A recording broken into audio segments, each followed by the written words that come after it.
Eu achei a prova no porão que mostrava o que realmente aconteceu com minha mãe. Aquele diário revelou a verdade que meu pai escondeu por anos, junto com o corpo dela. Quando li aquelas páginas, entendi que eu seria a próxima. Olá, meus amados. Que alegria poder conversar com vocês hoje. Sou Eulália Mendonça Ribeiro, mas todo mundo aqui em Piracanjuba, Goiás, me chama de Dona Lalá. Estou com 78 anos bem vividos, mas com o coração cheio de histórias para contar. Nasci em Tangará da Serra, Mato Grosso, mas a vida me trouxe para cá há muitos anos e aqui fiz meu cantinho de paz. Hoje, o que mais me alegra é escrever meus livros. Já publiquei 3 deles. São histórias da nossa vida no interior, das tradições que estão se perdendo, dos causos que merecem ser lembrados. Comecei a escrever quando meu neto Arthur Bernardo nasceu, há quase 20 anos. Ele estava para chegar no mundo e eu, com a cabeça borbulhando de memórias, decidi que precisava passar para o papel tudo o que vivi, para que ele conhecesse suas raízes. No início eram só anotações em cadernos escolares, mas meu filho Vinícius, professor de português, me incentivou a transformar aquilo em livros de verdade. Escrevo aqui no meu escritório simples, com uma janela que dá para o quintal. Tenho minha mesinha de madeira, meus lápis bem apontados, nunca gostei de caneta, e meus cadernos. É aqui que as histórias ganham vida, que as lembranças viram palavras, que o passado se encontra com o presente. Antes de continuar, queria pedir um favor para vocês. Se gostarem da minha história, cliquem naquele botãozinho de gostei e se inscrevam no canal. Isso ajuda muito essa vovó aqui a continuar compartilhando suas histórias. E vocês, meus queridos e minhas queridas que estão me assistindo agora, me contem aqui nos comentários. De qual cidadezinha vocês estão me ouvindo? E em que horinha do dia encontraram esse vídeo? De manhãzinha com o café, depois do almoço, ou já de noitinha com aquele chazinho? Eu sempre leio todos os comentários e fico tão feliz em saber de onde vocês são e quando tiram um tempinho do dia para ouvir as histórias dessa vovó aqui. Me conta, viu? Vamos criar uma corrente de carinho. Hoje vou contar para vocês uma história que nunca coloquei em nenhum dos meus livros. Uma história sobre um porão, um diário e uma verdade que precisou de muita coragem para vir à luz. Não é fácil falar disso, mas como dizemos aqui em Piracanjuba, palavra guardada é como ferida fechada por fora, mas sangrando por dentro. E talvez essa história possa ajudar alguém que esteja passando por momentos difíceis, porque mesmo nas situações mais escuras, a verdade sempre encontra um jeito de aparecer. Vamos voltar no tempo, para quando eu era apenas uma menina de Tangará da Serra, vivendo numa casa onde o silêncio pesava mais que as palavras. Nasci numa casa simples de madeira, na beira da estrada que corta Tangará da Serra. Nossa casa ficava num terreno grande, com um pé de manga no fundo e galinhas ciscando pelo quintal de terra vermelha. Era uma casinha de 3 cômodos, a sala que também servia de cozinha, o quarto dos meus pais e o quartinho menor onde eu dormia. Mas tinha um outro lugar na casa, que ninguém mencionava sem baixar a voz: o porão. Meu pai, Argemiro Mendonça, trabalhava na serraria da cidade. Era um homem alto, de ombros largos e mãos calejadas, sempre com cheiro de serragem impregnado na roupa. Antes da morte da minha mãe, ele até que sorria de vez em quando, principalmente aos domingos, quando voltávamos da missa. Depois que ela se foi, o sorriso dele secou igual planta sem água. Minha mãe, Celestina Ribeiro Mendonça, era costureira de mão cheia. As moças de noiva da região faziam fila para ela costurar os vestidos de casamento. Tinha cabelos compridos e escuros que ela prendia num coque baixo quando se debruçava sobre as costuras.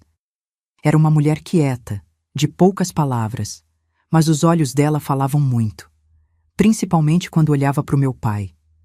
Eu era filha única. Na nossa região, era estranho uma família ter só um filho, mas minha mãe dizia que Deus quis assim.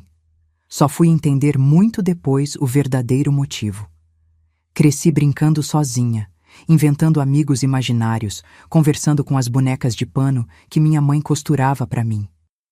Minha melhor amiga era a Joaninha, uma boneca de cabelo de lã que me acompanhava para todo canto. Nossa rotina era simples. Papai saía cedinho para a serraria antes mesmo do sol nascer.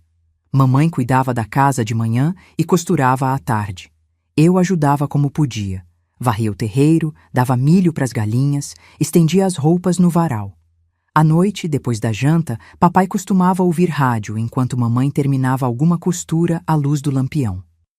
Eu brincava quietinha no chão, com a Joaninha e outras bonecas. Na escola, eu era boa aluna. Gostava de aprender, principalmente quando a professora Genoveva contava histórias dos livros. Ela dizia que eu tinha jeito para coisa, que um dia eu ia ser escritora. Lembro que eu ficava vermelha de vergonha, mas por dentro meu coração saltava de alegria com aquela ideia. Os domingos eram dias especiais. Íamos à missa de manhã, depois almoçávamos um frango caipira com polenta que minha mãe preparava. À tarde, às vezes, papai nos levava para tomar sorvete na pracinha ou visitávamos tia Josefa, irmã da minha mãe, que morava do outro lado da cidade.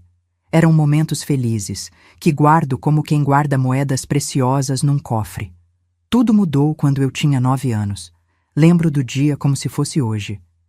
Era uma terça-feira de chuva forte, daquelas que fazem o telhado de zinco virar um tambor. Papai chegou mais cedo da serraria, ensopado e com uma expressão que eu nunca tinha visto.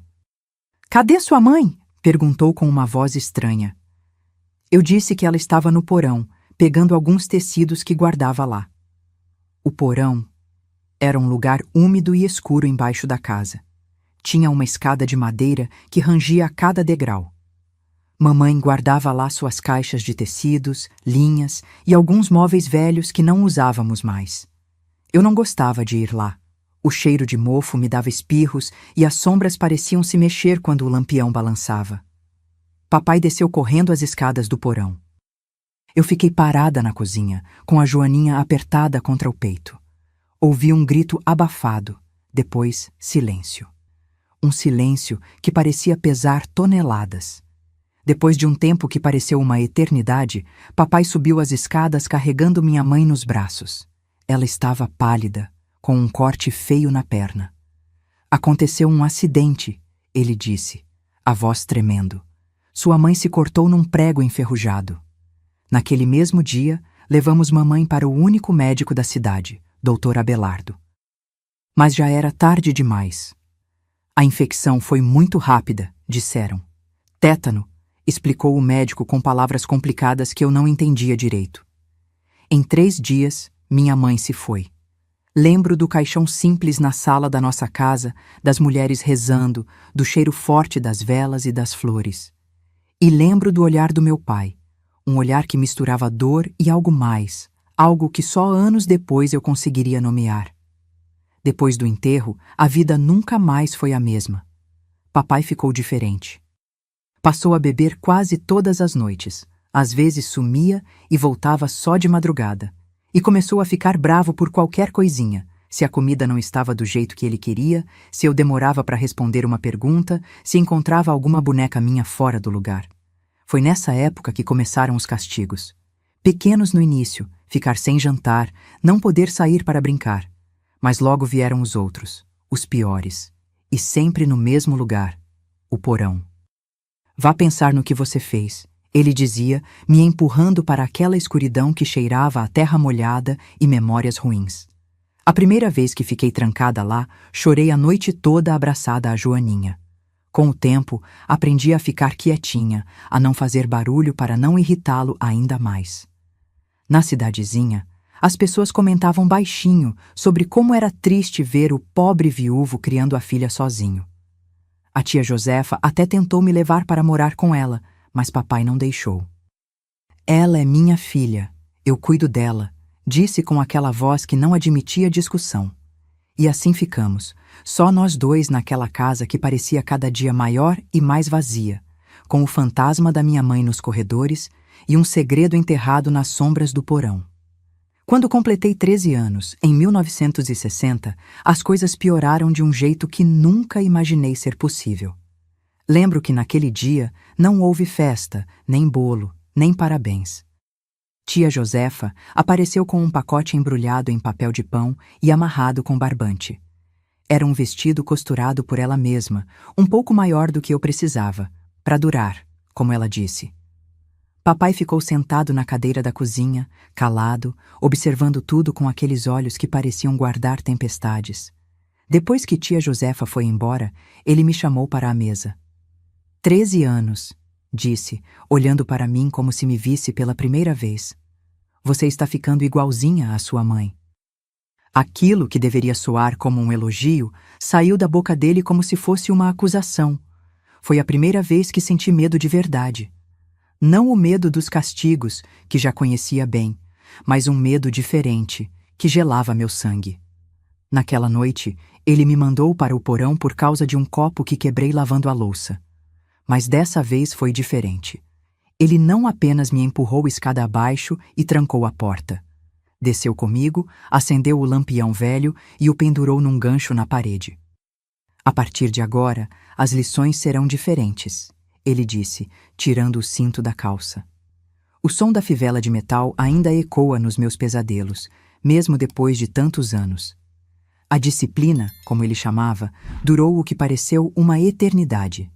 Quando finalmente subiu as escadas e fechou a porta, fiquei lá embaixo, encolhida no chão frio, abraçada à minha velha Joaninha, a única testemunha silenciosa do meu sofrimento.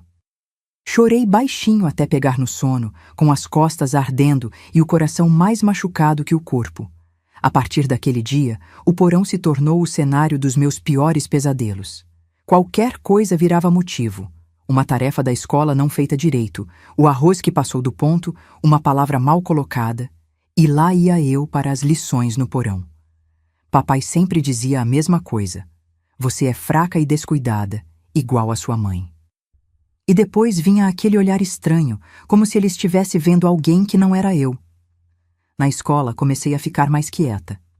As outras meninas falavam de bailes, de rapazes, dos vestidos que queriam costurar para a festa da cidade, enquanto eu só pensava em como voltar para casa sem fazer barulho, como ser invisível. A professora Genoveva notava minha mudança. O que está acontecendo, Eulália? Ela perguntava às vezes. Mas eu apenas balançava a cabeça e dizia que estava tudo bem.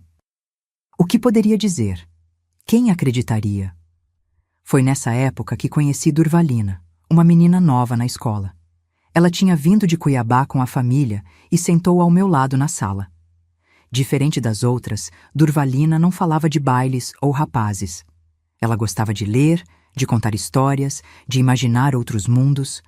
Foi a primeira pessoa que não me olhou como se eu fosse estranha quando fiquei calada.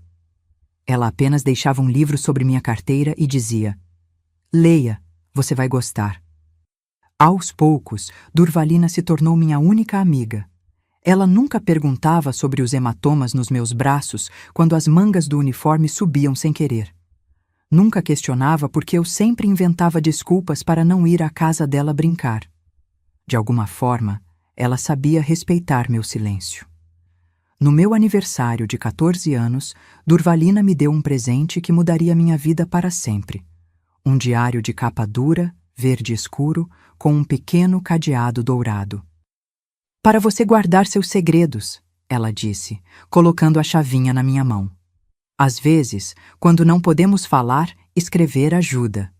Escondi o diário embaixo do colchão fino da minha cama. À noite, depois que papai adormecia, eu acendia um toquinho de vela e escrevia. Escrevia sobre o medo, sobre a dor, sobre as perguntas sem resposta que martelavam na minha cabeça. Por que minha mãe tinha morrido tão rápido depois de se cortar? Por que papai tinha mudado tanto? Por que ele sempre dizia que eu era igual a ela, com aquela voz carregada de raiva? E, principalmente, o que tinha acontecido de verdade naquele dia de chuva no porão? Foi nesse diário que comecei a registrar minhas suspeitas. As histórias não batiam. Tia Josefa uma vez deixou escapar que minha mãe queria ir embora de Tangará, voltar para a família dela em Cáceres. O doutor Abelardo parecia sempre desconfortável quando me encontrava na rua. E havia o olhar do meu pai. Aquele olhar que misturava culpa e raiva quando ele me observava dormindo, pensando que eu não percebia. O diário se tornou meu confidente, minha válvula de escape. Escrevi sobre as lições no porão, que ficavam cada vez mais frequentes e severas. Sobre como ele começou a me prender lá embaixo, algemada a um cano velho na parede, às vezes por horas, às vezes a noite toda. Para aprender a ser obediente, ele dizia. O som metálico das algemas se fechando nos meus pulsos finos ainda me acorda no meio da noite, mesmo depois de tantas décadas. O pior eram as palavras. As pancadas doíam, sim, mas saravam. As palavras dele, porém, ficavam cravadas na alma como espinhos. Sua mãe pensou que podia me deixar, me humilhar na frente de todo mundo.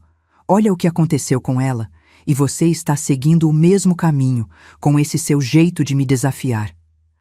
Numa tarde particularmente ruim, depois de uma lição que me deixou sem conseguir sentar direito por dias, fiquei presa no porão por horas. Quando finalmente ouvi os passos dele se afastando e a porta da frente batendo, sinal de que tinha saído para o bar, comecei a procurar uma forma de afrouxar a algema que me prendia ao cano.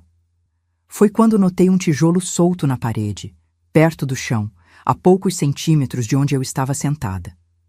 Estiquei o pé e cutuquei o tijolo, apenas para passar o tempo, para ter algo em que me concentrar, além da dor e do medo. Para minha surpresa, o tijolo cedeu facilmente, revelando um pequeno buraco na parede. Usando os dedos do pé, consegui alargar a abertura o suficiente para enxergar algo lá dentro, um pacote embrulhado em plástico, cuidadosamente escondido. Contorci meu corpo até o limite do que a algema permitia, e após várias tentativas dolorosas, consegui puxar o pacote para fora com os dedos dos pés. Mesmo na luz fraca do porão, reconheci imediatamente o que era. Um caderno de capa desgastada, semelhante aos que minha mãe usava para anotar as medidas das clientes. Meu coração quase parou. Ali, nas minhas mãos, estava o diário da minha mãe. O diário que revelaria a verdade que meu pai tentou enterrar junto com ela. Com as mãos trêmulas e o coração batendo tão forte que parecia querer sair pela boca, abri o diário da minha mãe. As páginas amareladas pelo tempo e pela umidade do porão tinham uma caligrafia que reconheci imediatamente. Aqueles eles alongados, os pontos dos is sempre um pouco deslocados para a direita. Era a letra da minha mãe, sem dúvida alguma. A primeira página tinha uma data de 10 anos antes, quando eu ainda era bem pequena.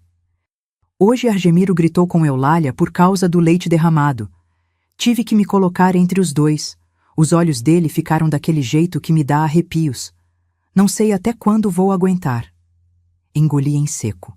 Nunca tinha imaginado que os problemas tinham começado tão cedo. À medida que folheava as páginas, uma história de horror se desenrolava diante dos meus olhos. Minha mãe, Celestina, não era a mulher calada e submissa que eu lembrava. Ela lutava, à sua maneira silenciosa. Planejava. Sonhava com uma fuga. Conversei com Josefa hoje. Ela disse que posso ficar na casa dela com a menina até conseguir voltar para Cáceres. Não contei tudo, não tive coragem, mas acho que ela desconfia. Os machucados são difíceis de esconder no calor daqui. Outra entrada, alguns meses depois. Argemiro encontrou o dinheiro que eu estava guardando. Nunca o vi tão furioso. Passou a noite inteira me lembrando que sou dele, que nunca vou sair desta casa a não ser num caixão. Eulália ouviu tudo, coitadinha. A encontrei embaixo da cama com a boneca, tremendo. As lágrimas embaçavam minha visão, mas não conseguia parar de ler. Cada página revelava uma verdade mais dolorosa que a anterior. Minha mãe não tinha se cortado num prego enferrujado. Não tinha morrido de tétano. A verdade era muito mais terrível. Na última entrada, datada do dia da tempestade, a letra estava mais trêmula, quase ilegível em alguns trechos. Hoje é o dia. Arrumei nossas coisas numa trouxa pequena. Apenas o essencial. Josefa vai nos encontrar no ponto de ônibus ao meio-dia. Argemiro está na serraria. Quando voltar, já estaremos longe. Sei que ele vai nos procurar, mas Cáceres é grande o suficiente para nos escondermos, e meu irmão Justino prometeu ajuda. Deus me perdoe, mas não posso mais viver assim, com medo constante, vendo minha filha crescer neste ambiente. O que ele faz comigo no porão, as lições como ele chama. Nenhuma mulher deveria suportar isso. E tenho medo do que pode acontecer com Eulália quando ficar mais velha. Às vezes, o jeito que ele olha para ela... A última página estava manchada, como se tivesse sido molhada e depois secado. Só depois percebi que eram lágrimas. As lágrimas da minha mãe, misturadas agora com as minhas. Ele voltou mais cedo. Encontrou a trouxa. Está furioso como nunca vi. Vem me arrastando para o porão. Consegui trazer este diário comigo, escondido no bolso do avental. Se algo me acontecer, quem encontrar isto, por favor, proteja minha Eulália. Ele não vai parar. Ele vai... A frase terminava ali, num traço tremido que saía da página. Foi o último pensamento que minha mãe registrou antes de... Não consegui respirar por alguns segundos. Era como se todo o ar tivesse sido sugado do porão. Meu pai não era apenas um homem amargurado pela perda da esposa. Ele era o assassino dela. E todo esse tempo eu estava vivendo com o monstro que matou minha mãe, sofrendo o mesmo tipo de abuso que ela sofreu, trancada no mesmo porão onde ela deu seu último suspiro. Naquele momento, algo mudou dentro de mim. O medo não desapareceu. Na verdade, ficou ainda mais intenso. Mas agora havia outra coisa junto com ele. Raiva. Uma raiva fria e calculista que nunca tinha sentido antes. E junto com a raiva, uma determinação feroz. Eu não teria o mesmo destino da minha mãe. Eu não morreria naquele porão.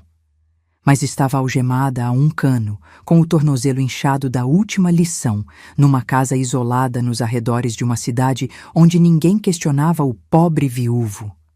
Como escaparia? Ouvi passos na parte de cima da casa. Papai tinha voltado. Rapidamente, escondi o diário debaixo da minha saia e sequei as lágrimas com a manga da blusa. Fechei os olhos e fingi estar dormindo, algo que tinha aprendido a fazer muito bem ao longo dos anos. Os degraus da escada rangeram com o peso dele. O cheiro de cachaça chegou antes mesmo que ele acendesse a luz fraca do porão. Já aprendeu sua lição por hoje, menina? A voz dele estava arrastada pela bebida. Isso podia ser bom ou muito, muito ruim, dependendo do humor dele. Sim, papai, respondi com a voz mais submissa que consegui. Ele me encarou por um tempo que pareceu uma eternidade, balançando levemente, os olhos semicerrados me avaliando. Finalmente, tirou a chave das algemas do bolso e me libertou. Suba e prepare algo para eu comer. E não me faça arrepender de ter sido bom com você hoje. Arrastei-me escada acima, escondendo a dor a cada degrau, o diário da minha mãe firmemente preso entre o cós da saia e minha pele. Aquele livro agora era minha única esperança, minha única arma. Nos dias que se seguiram, vivi num estado de alerta constante. De dia, continuava a mesma menina submissa e calada que meu pai esperava. Ia para a escola, voltava direto para casa, fazia minhas tarefas sem reclamar. Mas à noite, quando ele adormecia no sofá depois das garrafas de cachaça, eu planejava. Primeiro, encontrei um novo esconderijo para o diário da minha mãe. Uma tábua solta embaixo da minha cama, onde já guardava meu próprio diário. Ali, os dois livros ficaram juntos, o dela contando o passado trágico, o meu registrando o presente angustiante e os planos para um futuro incerto. Durvalina percebeu a mudança em mim, mesmo que eu tentasse esconder. Você está diferente, ela comentou baixinho durante a aula. Seus olhos parecem os de alguém mais velho. Não contei tudo para ela, é claro, mas deixei escapar algumas frases. O suficiente para que ela entendesse a gravidade da situação. Se algum dia eu não aparecer na escola por mais de 2 dias, procure a professora Genoveva, falei, tentando parecer casual. Diga a ela para ir até minha casa com alguém da delegacia. Os olhos de Durvalina se arregalaram, mas ela apenas assentiu, sem fazer perguntas. Era isso que mais admirava nela. Sabia quando não perguntar. Em casa, As lições continuaram. Mas agora que eu sabia a verdade, cada palavra do meu pai tinha um significado diferente. Quando ele dizia sua mãe era fraca, não aguentou, eu entendia o que realmente queria dizer. Quando ameaçava que eu acabaria como ela se não aprendesse a obedecer, não era uma advertência. Era uma confissão. A pior lição aconteceu um mês depois de eu encontrar o diário. Foi num sábado à noite, depois que ele voltou do bar mais embriagado que o normal. Tinha perdido dinheiro no jogo de cartas e, como sempre, precisava descontar em alguém. Encontrou uma desculpa qualquer, acho que foi uma camisa mal passada, e me arrastou para o porão. Dessa vez, a disciplina foi tão severa que achei que não sobreviveria. Entre os golpes, ele falava coisas desconexas, misturando meu nome com o da minha mãe, como se não soubesse mais quem estava punindo. Você pensou que podia me deixar, Celestina? Pensou que ia fugir com a menina? Ninguém me deixa, ninguém. Quando finalmente parou, caí no chão frio do porão, semiconsciente. Ele me deixou lá, sem nem mesmo se dar ao trabalho de me algemar dessa vez. Talvez achasse que eu não teria forças para subir as escadas, e quase não tive. Mas algo dentro de mim se recusava a desistir. A voz da minha mãe, através daquelas páginas do diário, me dava uma força que não sabia que possuía. Arrastei-me para o canto onde ficava o tijolo solto, agora meu esconderijo particular, e puxei de lá um pequeno espelho quebrado que tinha guardado dias antes. No reflexo trêmulo, vi meu rosto, inchado, com um corte no supercílio e o lábio partido. Mas o que mais me assustou foram meus olhos. Pareciam os olhos da minha mãe na última foto que tínhamos dela. Os olhos de alguém que sabia que precisava fugir ou morrer tentando. Foi naquela noite, deitada no chão daquele porão que tinha sido testemunha de tanto sofrimento, que tomei minha decisão. Não tentaria fugir como minha mãe. Isso tinha custado a vida dela. Eu enfrentaria o monstro. E usaria a única arma que tinha: a verdade. 3 dias depois daquela noite terrível no porão, ainda com marcas roxas pelo corpo e dores que me faziam segurar a respiração ao menor movimento, tomei a decisão que mudaria tudo. Era uma terça-feira. Me lembro bem porque tinha prova de matemática na escola. Fui para a aula como sempre, mantendo aquela máscara de normalidade que aprendi a usar tão bem. Ninguém questionava muito. Algumas meninas cochichavam quando eu passava. Os professores às vezes lançavam olhares preocupados, mas logo desviavam. Em Tangará, nos anos 60, o que acontecia dentro de casa ficava dentro de casa.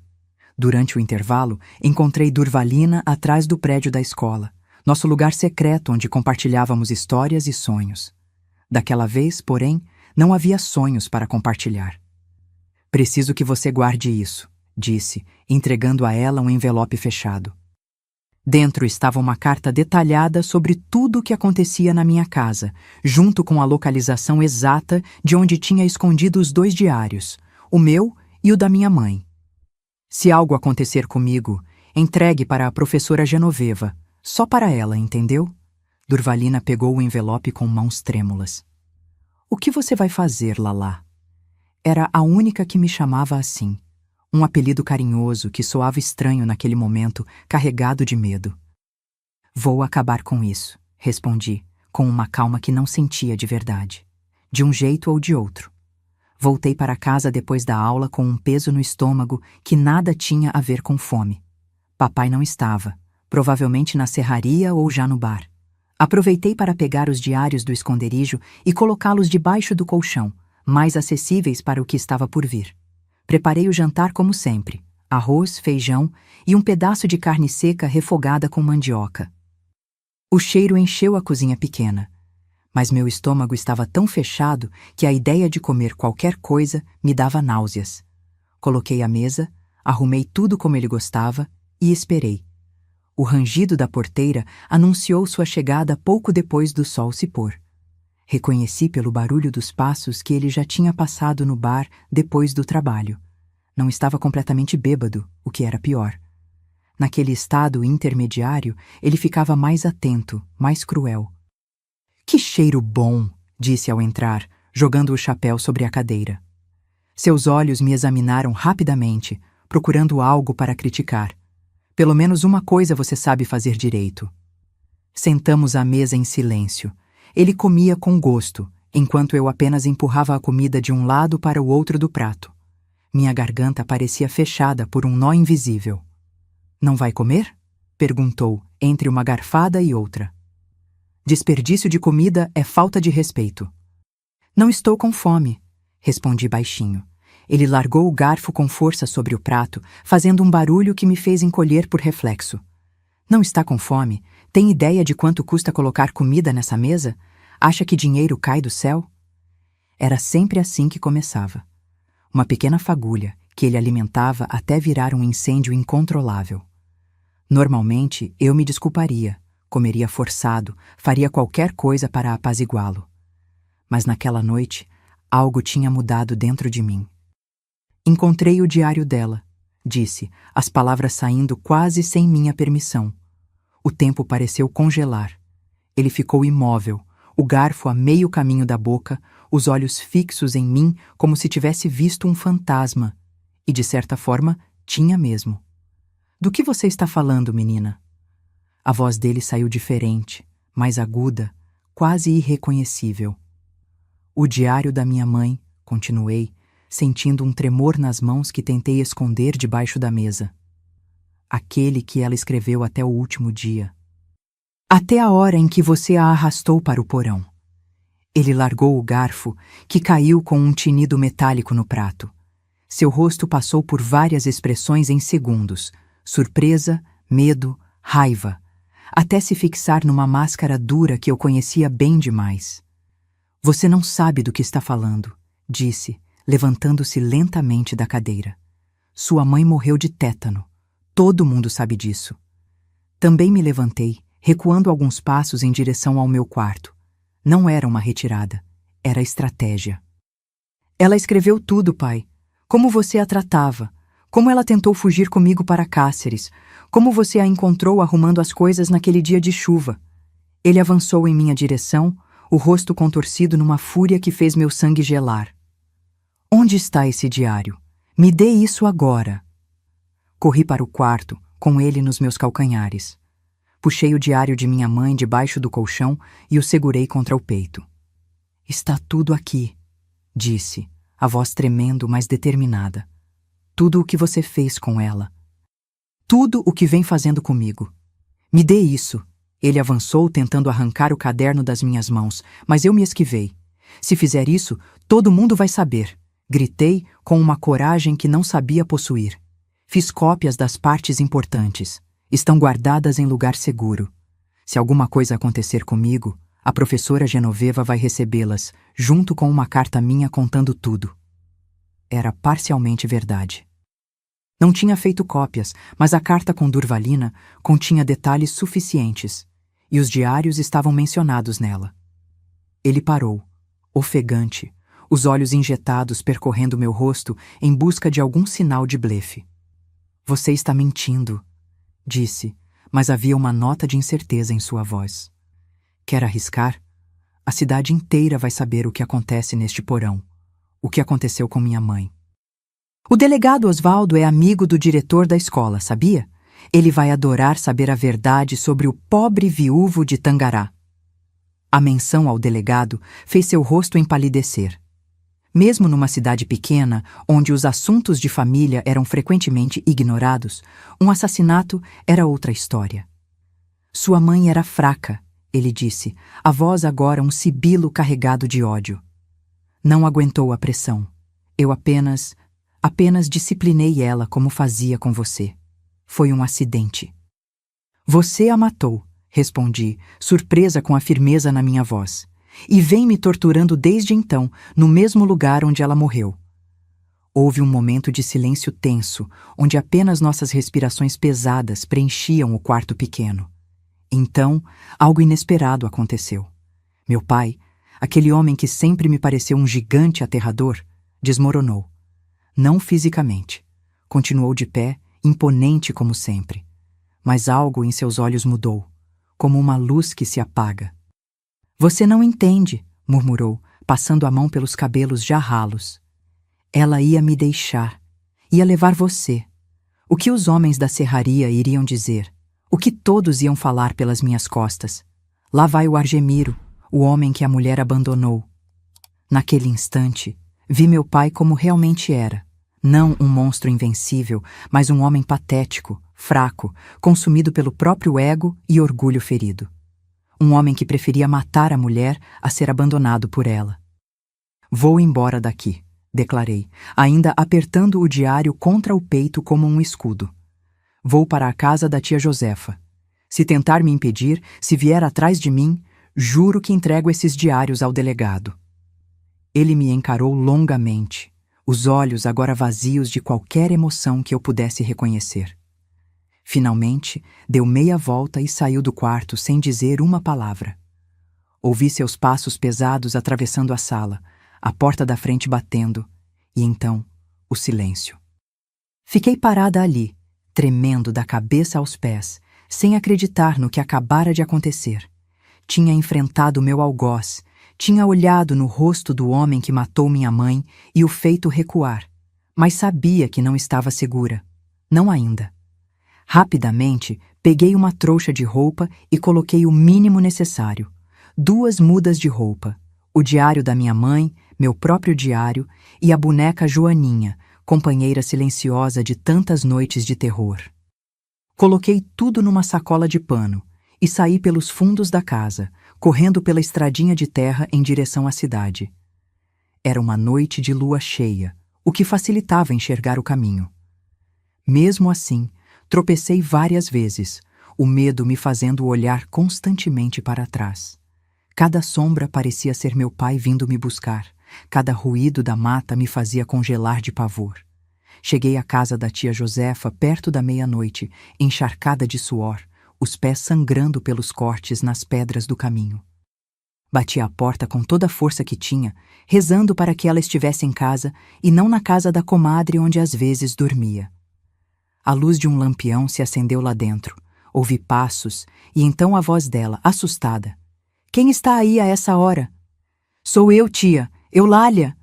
A porta se abriu, revelando o rosto sonolento e preocupado da minha tia. — Menina de Deus, o que aconteceu? Caí em seus braços, soluçando, sem conseguir formar palavras coerentes. Ela me puxou para dentro, trancou a porta e me sentou numa cadeira na cozinha pequena, mas acolhedora. Ele... Tentei dizer entre soluços. Shh, respira primeiro, disse ela, colocando uma caneca de água fresca nas minhas mãos. Beba, acalme-se. Bebi a água em grandes goles, sentindo a garganta arranhar pela secura e pelo choro. Quando finalmente consegui me acalmar um pouco, coloquei o diário da minha mãe sobre a mesa.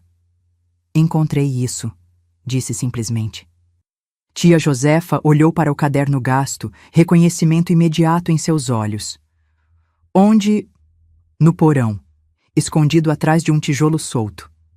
Ela pegou o diário com mãos trêmulas, abrindo-o e reconhecendo a letra da irmã. As lágrimas começaram a escorrer pelo seu rosto enrugado enquanto lia as primeiras páginas. Eu sempre soube, murmurou, mais para si mesma que para mim. Sabia que não podia ter sido apenas um acidente. Sua mãe tinha tanto medo dele. No dia que ela morreu, ela tinha me pedido para encontrá-la no ponto de ônibus. Quando não apareceu, fui até sua casa, mas seu pai disse que ela tinha se machucado, que o médico já estava lá. Nunca me deixou vê-la direito no velório. O caixão estava fechado. Suas palavras confirmavam tudo. O último plano de fuga da minha mãe. O encontro marcado com tia Josefa, o caixão fechado para esconder as verdadeiras causas da morte. Ele a matou, disse, sentindo um peso imenso ao pronunciar aquelas palavras em voz alta. E agora, quando confrontei ele com o diário, ameacei contar para todos. Ele o quê, minha filha? Tia Josefa segurou minhas mãos, seus olhos ansiosos, fixos nos meus. Ele não negou. Disse que foi um acidente, que estava apenas a disciplinando como faz comigo. E depois saiu. Foi embora de casa. Minha tia me abraçou forte, o cheiro familiar de seu sabonete caseiro de arruda me trazendo um conforto que não sentia há anos. Você não volta mais para aquela casa, declarou com uma firmeza surpreendente para uma mulher sempre tão doce e calma. Nunca mais. Amanhã mesmo vamos à delegacia com esse diário. Naquela noite, dormi no quartinho dos fundos da casa da tia Josefa, a Joaninha abraçada contra o peito, o corpo dolorido, mas a alma, pela primeira vez em muitos anos, sentindo uma leve brisa de liberdade. Não era o fim da minha provação, longe disso, mas era o começo do fim. Mal sabia eu que meu pai, naquele exato momento, estava sentado na mesa da cozinha da nossa casa, uma garrafa de cachaça pela metade à sua frente, escrevendo algo num papel amarelado. Uma carta que seria encontrada ao seu lado na manhã seguinte, quando o capataz da serraria, preocupado com sua ausência no trabalho, fosse até nossa casa e o encontrasse frio e imóvel, com o revólver velho ainda na mão e um buraco escuro na têmpora direita. O porão finalmente tinha reclamado sua última vítima. Quase não consegui dormir naquela noite na casa da tia Josefa. Mesmo com a porta trancada e a cadeira encostada na maçaneta, hábito que carreguei por décadas depois, cada rangido da madeira me fazia sentar na cama, coração disparado. Já perto do amanhecer, finalmente adormeci, exausta de tanto chorar. O barulho na porta me acordou num sobressalto. Meu primeiro pensamento foi que papai tinha vindo me buscar. Encolhi-me contra a parede, abraçando a Joaninha com força, quando ouvi a voz da tia Josefa, entrecortada pelo choro. Eulália, minha filha. Aconteceu uma coisa. Abri a porta para encontrar minha tia com olhos inchados, ao lado do delegado Osvaldo. O homem grandalhão que sempre me meteu medo parecia menor naquela manhã, chapéu nas mãos, olhos baixos. Menina, ele começou pigarreando. Seu pai foi encontrado hoje cedo. Ele se fez mal. O mundo pareceu desacelerar. As palavras chegavam como através de água. Morto? Foi tudo que consegui perguntar. O delegado assentiu, desviando o olhar. Deixou uma carta. Confessou tudo. Não chorei. Não senti alívio nem tristeza. Senti nada. Um vazio enorme como o céu acima de Tangará. Enquanto tia Josefa soluçava, murmurando orações pela alma do cunhado, a mesma alma que havia mandado sua irmã para o túmulo, eu apenas me sentei na cadeira da cozinha, o diário da minha mãe ainda apertado contra o peito. Os dias seguintes passaram como um borrão. O enterro foi rápido e poucos compareceram. A cidade inteira já comentava sobre a carta-confissão, sobre o diário, sobre os anos de abuso que sofri. Os mesmos vizinhos que fingiam não ver os hematomas, agora sussurravam ao me ver passar. Coitadinha! Esse murmúrio de falsa compaixão me doía mais que qualquer cinta. Uma semana depois do enterro, o advogado Maurício Peixoto, único da cidade, nos chamou para discutir o que chamou de espólio, palavra que aprendi naquele dia. A casa, o terreno, os poucos pertences do meu pai, tudo ficaria comigo, sua única herdeira. Mas eu não queria nada daquilo. Cada tábua daquela casa guardava um grito, cada canto um terror. Venda tudo, disse para o espanto do advogado. Quero o dinheiro para ir embora daqui. Tia Josefa me olhou assustada. Mas menina, você só tem 14 anos, não pode sair por aí sozinha. Foi quando Durvalina entrou na conversa.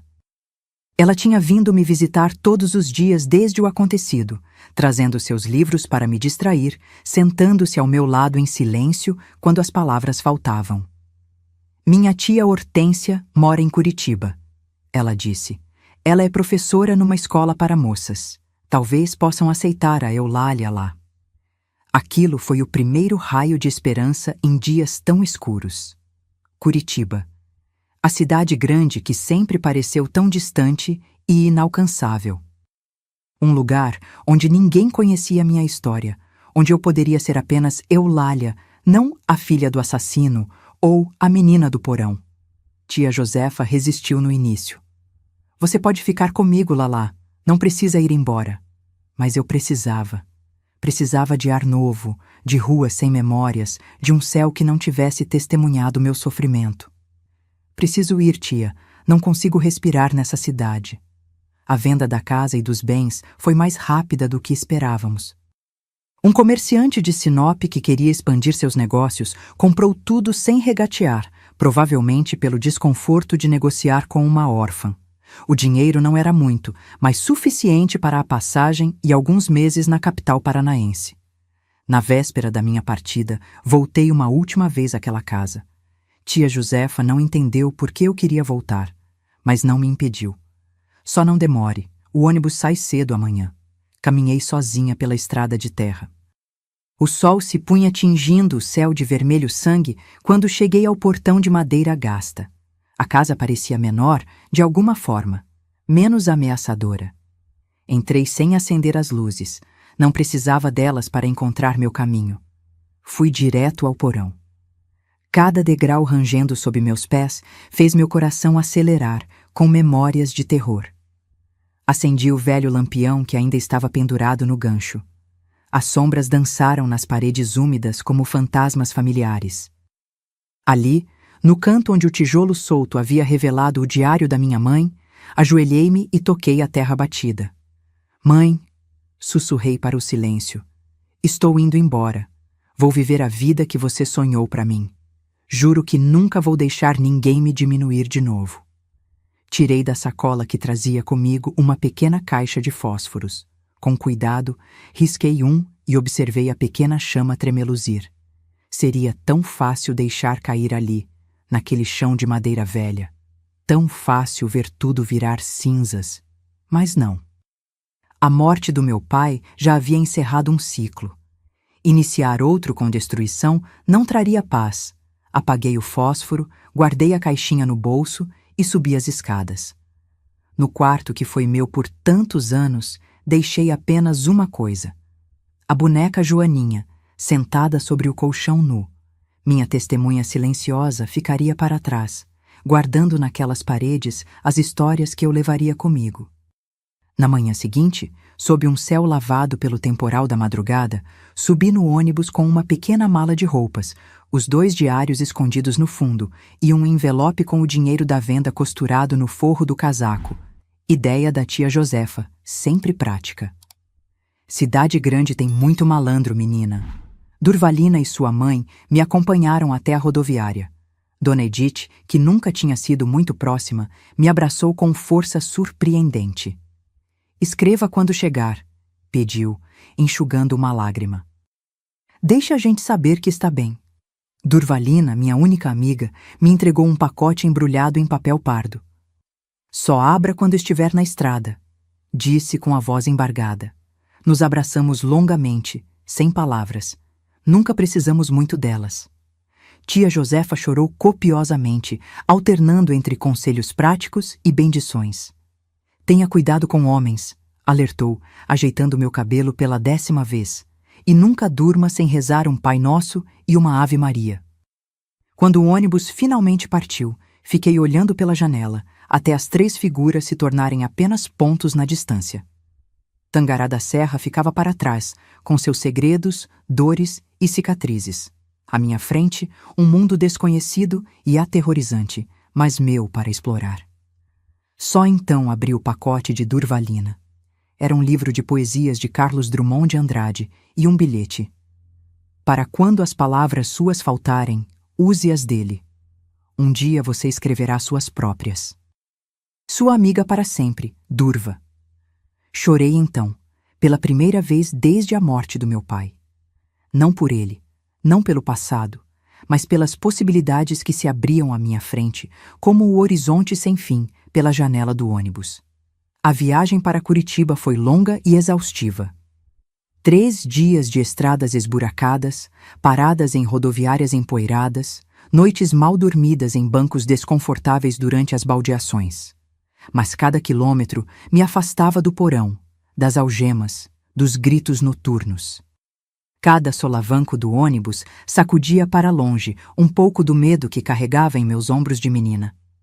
Quando finalmente cheguei à capital paranaense, em março de 1962, o choque foi imenso. Nunca tinha visto tantos prédios, tantos carros, tantas pessoas apressadas. O barulho era ensurdecedor para alguém acostumada ao silêncio opressivo de Tangará.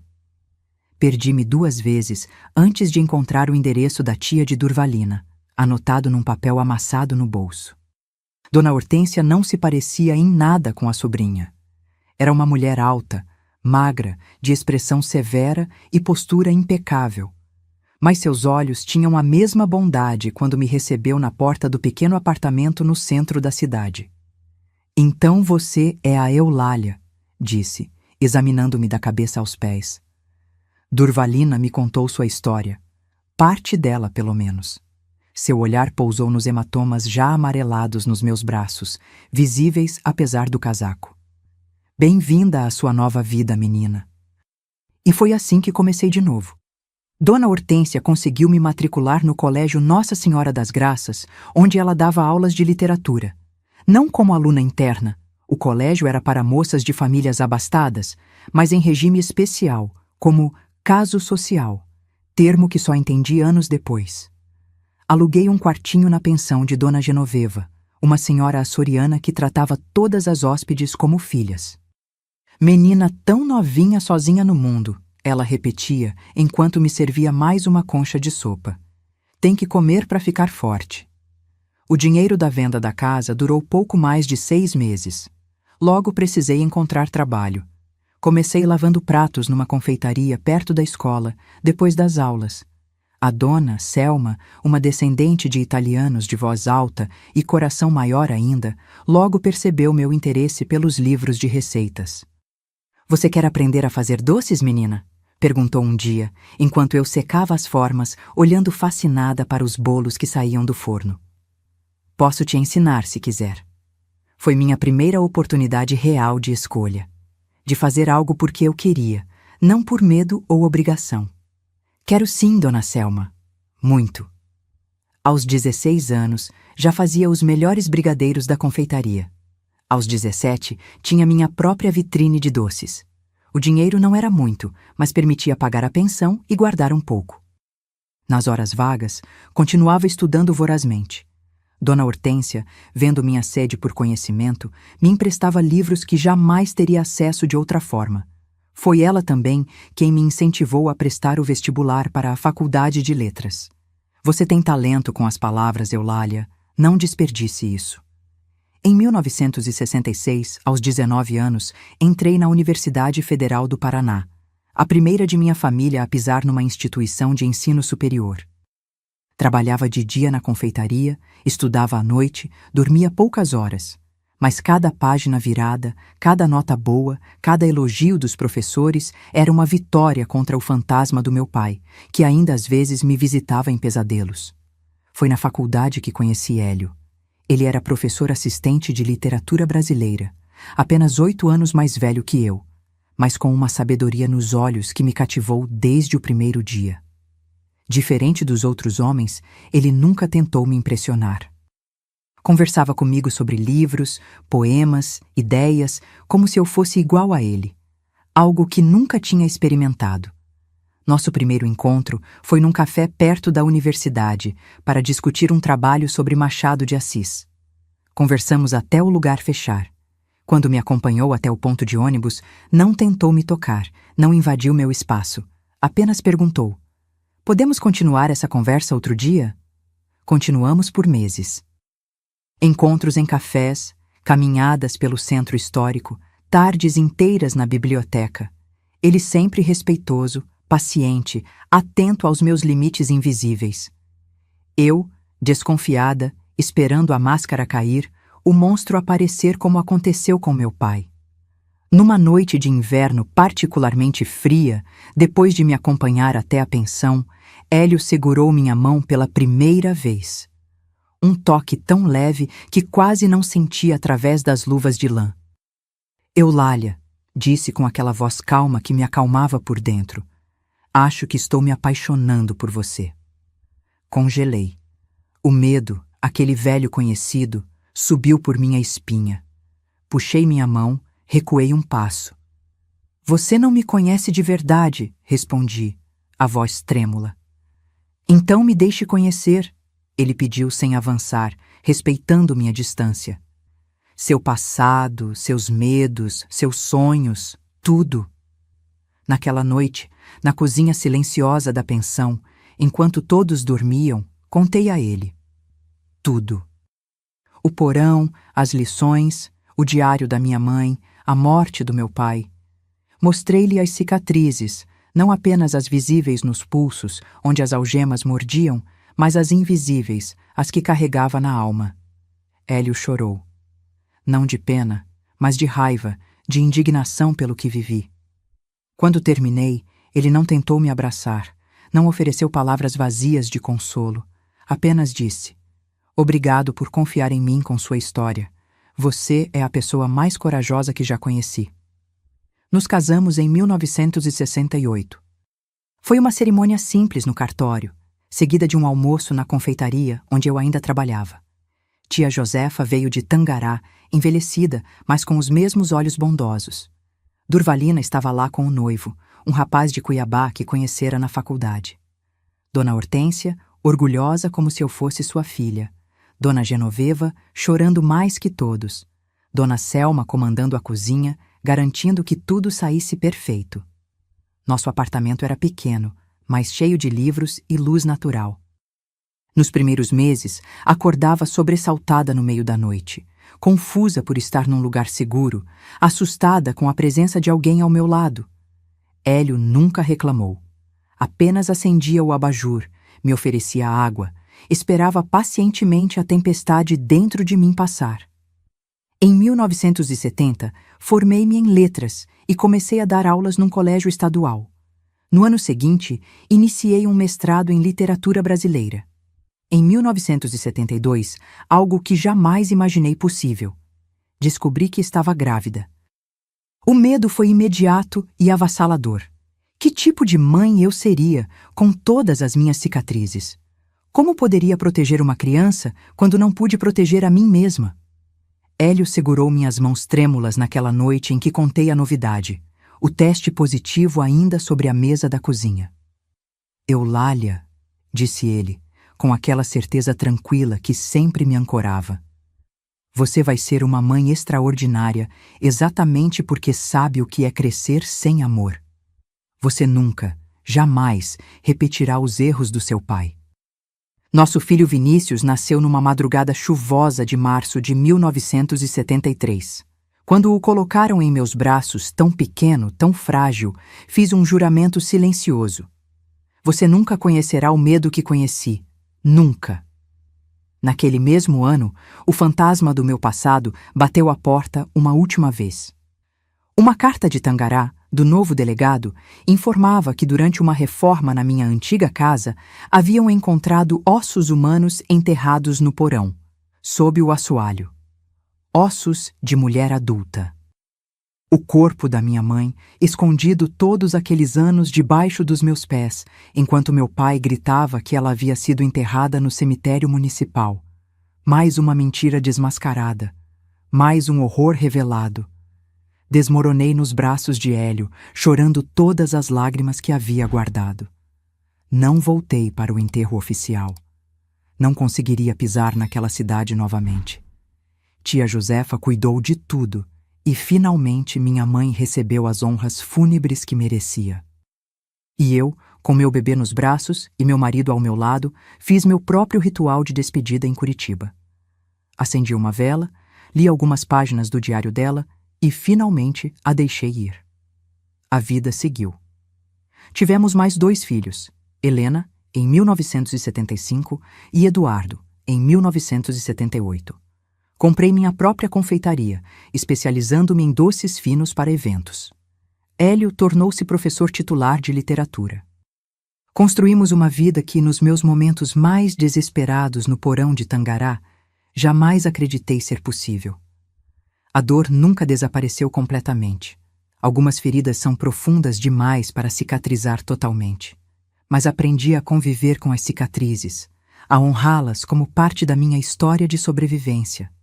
E quando o peso das memórias ficava grande demais, comecei a escrever.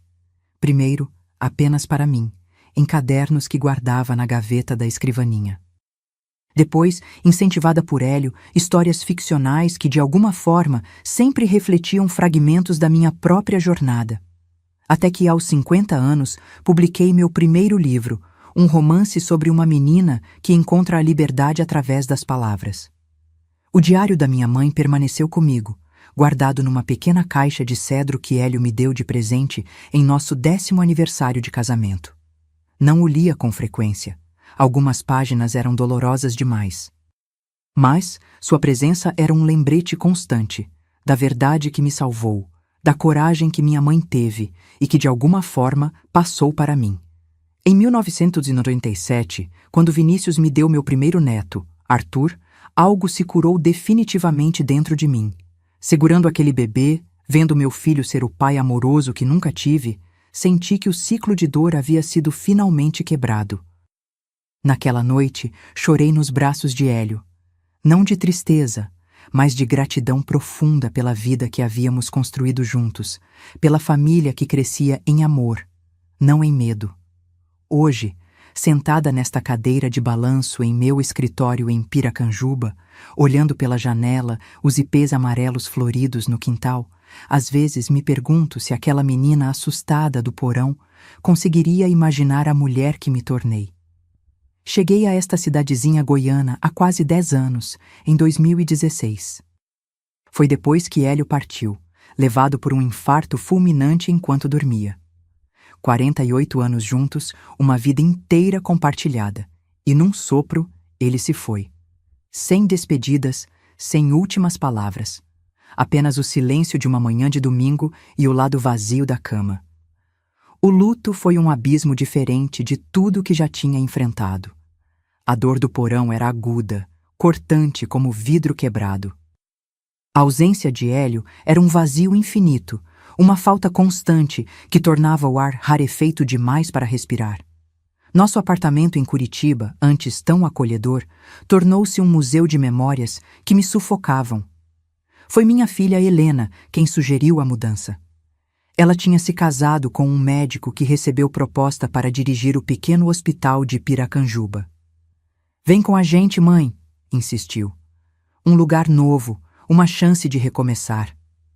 Recomeçar aos 68 anos parecia loucura. Mas quando já se sobreviveu ao que sobrevivi, quando já se enfrentou o próprio inferno e saiu dele para contar a história, talvez a loucura seja apenas mais um passo na jornada. Vendi o apartamento e a confeitaria em Curitiba. Comprei esta casa de varanda ampla e jardim generoso, a 10 minutos de carro da casa de Helena.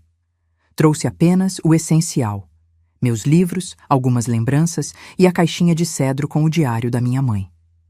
No início, o silêncio desta casa me assustava. Depois de décadas na agitação de Curitiba, o ritmo lento de Piracanjuba parecia quase irreal. As noites eram escuras demais, as manhãs quietas demais. Passei semanas apenas existindo, movendo-me pela casa como um fantasma, indo à casa de Helena para o almoço de domingo, vendo os netos crescerem, sem realmente participar da vida. Foi Arthur, meu neto mais velho, agora um homem de 28 anos, professor de história, quem me trouxe de volta. Numa de suas visitas, trouxe uma caixa empoeirada que encontrou no sótão da casa dos pais. "Vó, achei seus manuscritos antigos", disse, colocando-a sobre a mesa da cozinha. "Por que parou de escrever depois do 3º livro?" Olhei para aqueles cadernos amarelados, rascunhos do que poderia ter sido, histórias inacabadas. "A vida aconteceu, filho", respondi, passando a mão sobre as capas. Depois que seu avô ficou doente, não encontrei mais as palavras. Arthur me encarou com aqueles olhos que tanto lembram os de Hélio, a mesma curiosidade, a mesma gentileza. Talvez seja a hora de encontrá-las novamente. Naquela noite, depois que ele partiu, fiquei sentada na varanda, olhando as estrelas, tão brilhantes aqui longe das luzes da cidade grande. Pensei em tudo que vivi, nas histórias que carregava dentro de mim, não apenas a minha, mas a da minha mãe, de tia Josefa, de Durvalina, de todas as mulheres que cruzaram meu caminho e me ajudaram a sobreviver. Na manhã seguinte, comprei um caderno novo. Sentei-me nesta mesma escrivaninha onde estou agora e comecei a escrever. Não ficção desta vez, mas memórias. A verdade crua e brutal da menina do porão. As palavras vieram como uma enxurrada. Um rio represado por décadas finalmente rompendo o dique. Escrevi por dias, por semanas. Dormia poucas horas e voltava ao caderno, como se tivesse medo que as memórias escapassem se não as capturasse rapidamente. Quando terminei o primeiro rascunho, mostrei apenas para Helena. Ela leu em 2 dias, chorando tanto que seus olhos ficaram inchados. "Mãe", disse ela, segurando minhas mãos, "isso precisa ser publicado. Outras pessoas precisam ler essa história." O processo foi assustador. Expor minha dor mais profunda, revelar segredos guardados por décadas, sentir-me novamente vulnerável. Mas algo tinha mudado em mim. A menina aterrorizada tinha se transformado numa mulher de 70 anos que já não tinha nada a temer. O Diário do Porão foi publicado no ano seguinte, 2019, por uma pequena editora de Goiânia. Não esperava muito. Afinal, quem se interessaria pela história de uma velha sobre traumas de infância? Mas o livro tocou as pessoas de uma forma que nunca imaginei. Cartas começaram a chegar, e-mails, mensagens nas redes sociais que meus netos administram para mim. Mulheres de todas as idades compartilhando suas próprias histórias de abuso, de silêncio, de sobrevivência. Homens agradecendo por ajudá-los a entender mães, irmãs, esposas que carregavam feridas invisíveis. Sua coragem me deu coragem. Escreveu uma jovem de 19 anos de uma cidadezinha do Mato Grosso que nem aparece nos mapas. "Se você sobreviveu àquele porão, eu posso sobreviver ao meu." Foi quando entendi que minha história não era apenas minha. Era uma luz para outros que ainda vagavam em seus próprios porões metafóricos, presos por algemas invisíveis de medo, vergonha ou culpa. Publiquei mais 2 livros desde então. Meu editor Augusto, um jovem entusiasmado de óculos grossos, diz que estou criando um novo gênero: memórias de cura. Sou convidada para falar em escolas, em faculdades, até em delegacias especializadas no atendimento à mulher. Nas primeiras vezes que falei em público, tremia tanto que precisava sentar. A voz falhava, as mãos suavam. Mas cada vez que contava minha história, ela perdia um pouco do poder sobre mim. Cada vez que alguém me agradecia com lágrimas nos olhos, sentia que o porão ficava mais distante, suas paredes desmoronando um pouco mais. Hoje, aos 78 anos, tenho uma rotina tranquila e gratificante. Acordo cedo, faço meu café e venho para este escritório, onde passo algumas horas escrevendo. Às vezes, são memórias para um novo livro. Às vezes, são respostas para leitores que me escrevem. Às vezes, são apenas reflexões para mim mesma. Às terças e quintas, dou aulas de literatura no Centro Comunitário de Piracanjuba. São turmas pequenas, principalmente de mulheres mais velhas, que, como eu, estão redescobrindo as palavras na maturidade. Ensinamos umas às outras. Elas me mostram ervas do cerrado que nunca conheci, receitas passadas por gerações. Eu mostro a elas o poder libertador da escrita. Nas tardes de domingo, a casa se enche de barulho. Helena vem com o marido Kleber e os filhos que ainda moram com eles, Júlia e Felipe, os caçulas. Arthur aparece com a esposa Bianca, grávida do meu primeiro bisneto. Vinícius e a família vêm de Goiânia quando podem. Eduardo, que mora em Portugal, visita 2 vezes por ano e fazemos videochamadas semanais. Preparamos almoços festivos na varanda, sob a sombra da mangueira que plantei quando me mudei. Rimos, discutimos política, falamos de livros, planejamos viagens. A mesa grande fica coberta de travessas e jarras de suco. As crianças correm pelo quintal, inventando brincadeiras que me fazem lembrar da infância que nunca tive, mas que pude dar aos meus filhos. Olho para todos eles, meus filhos, noras, genro, netos, e sinto uma gratidão que transborda. Este é meu verdadeiro triunfo contra o porão.